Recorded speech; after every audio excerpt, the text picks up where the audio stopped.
પહેલાં તો જૈનો માટે ગૌરવ લેવા જેવી વસ્તુ છે કે વિશ્વ નૌકાર દિવસ તરીકે 9 એપ્રિલને આપણે સિલેક્ટ થયો છે અને એ કાયમ માટે ચાલુ રહેશે.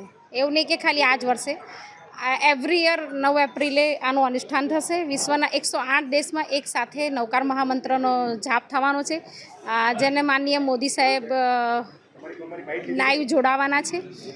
અને ખાસ તો મેઇન ઉદ્દેશ્ય કે વિશ્વની શાંતિ માટે આ નૌકાર મંત્રનું આયોજન થઈ રહ્યું છે જીતો દ્વારા. તે માટે હું જીતો ટીમને ખૂબ ખૂબ આભાર માનીશ. અને વડોદરાના 4 ફિરકા આમાં જોડાયા છે.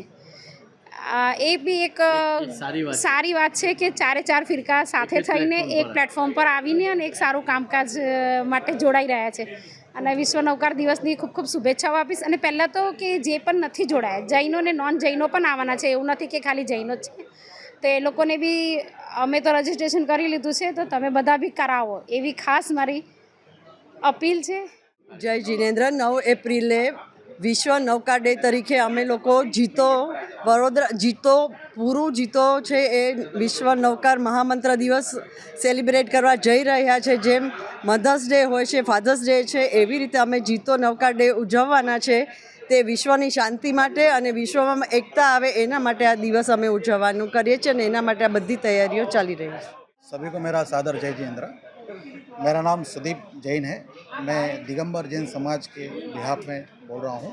ये मयूर भगवान के 4 संतान जो दिगंबर श्वेतांबर तेरापंथी स्थानक वासी है, ये पूरा जैन समाज मिल के 9 तारीख को जो नमोकार महामंत्र दे निश्चित हुआ है, उस दिन पूरे विश्व में विश्व की शांति के लिए नमोकार महामंत्र के जाप होने वाले हैं, जिसमें हमारे ऑनरेबल प्राइम मिनिस्टर श्रीमान नरेंद्र मोदी एवं और भी बहुत सारे नेता जुड़ने वाले हैं।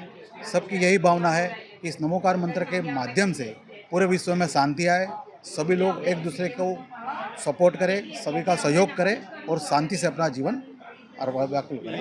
ये जो होगा वो ऑनलाइन होगा, क्या होगा, किस तरह से लोग जुड़ रहे हैं? आपने जैसे बताया मोदी जी भी जुड़ेंगे, कैसे जुड़ेंगे? ग्राउंड में होगा, ग्राउंड ऑनलाइन भी होगा और ग्राउंड पे भी होगा। ग्राउंड वाला जो है वो फिजिकली जैसे बड़ा जितनी भी सिटीज़ में हो रहा है, तकरीबन 108 कंट्री में होने वाला है।